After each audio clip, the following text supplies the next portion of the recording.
Hello, this is Minister V. Hill, and this is the Sheepdogs Report for October and November.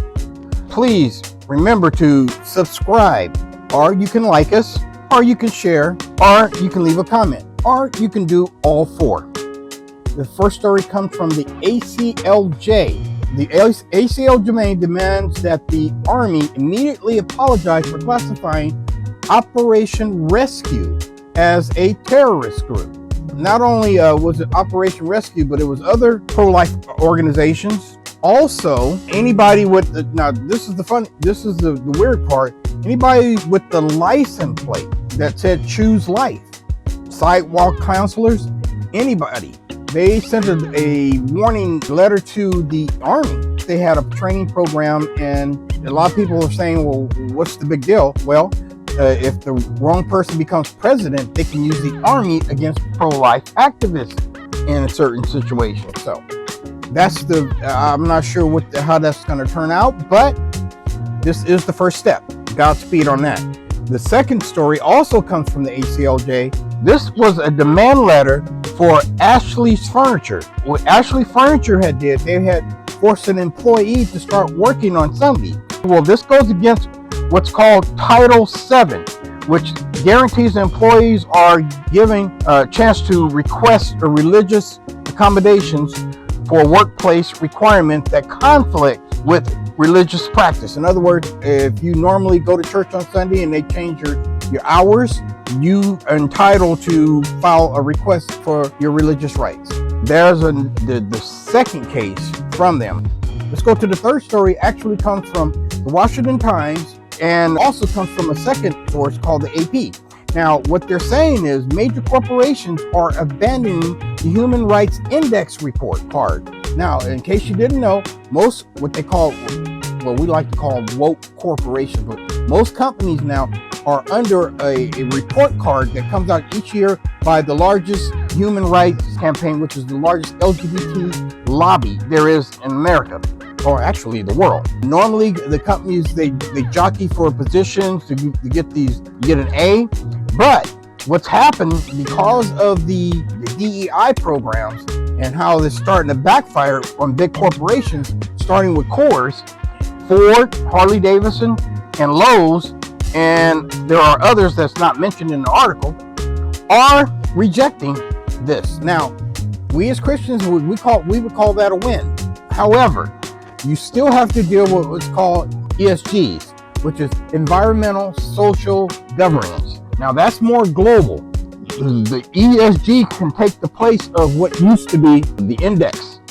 They've been using this to control companies for years. And if you're part of those organizations, if you say like you work at Target or something like that, you would have to adhere to those, whatever the law, whatever the rules were for the company, to go against your religious rights.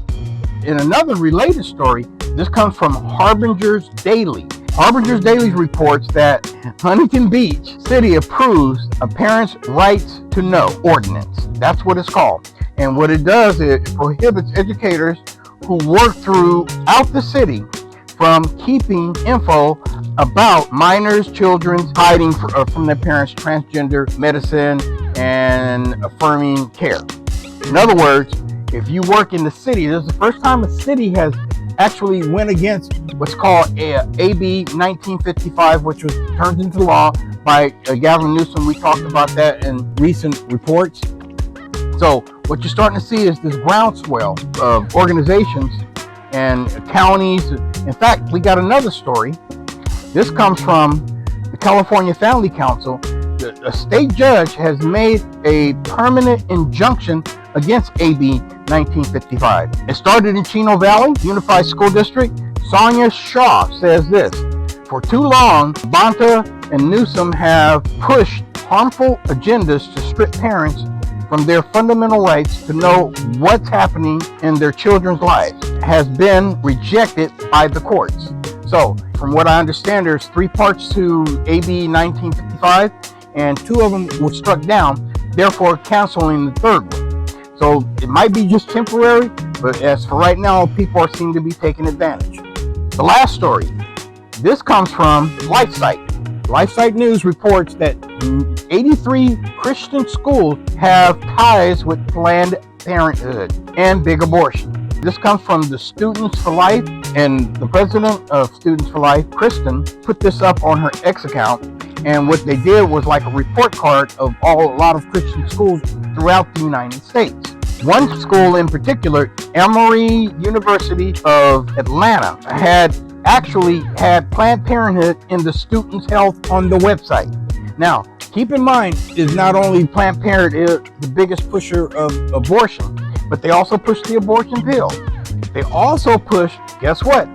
Transgender medicine, the puberty blockers and the hormone boosters. A lot of that comes from Planned Parenthood. They're the biggest pushers of that. Those are the stories that we probably need to pray about, work on, and be aware of. You might have congregants in your congregation that are feeling this on a regular job and don't know what to do. So that's why I do the report. Remember, you can go to emptytombmedia.com to get some of these stories, to get all of the stories. sheepdogsunion.com to get the report. Also, YouTube, you can go to X and Facebook. Subscribe, like, share, and comment. I'll catch you next time.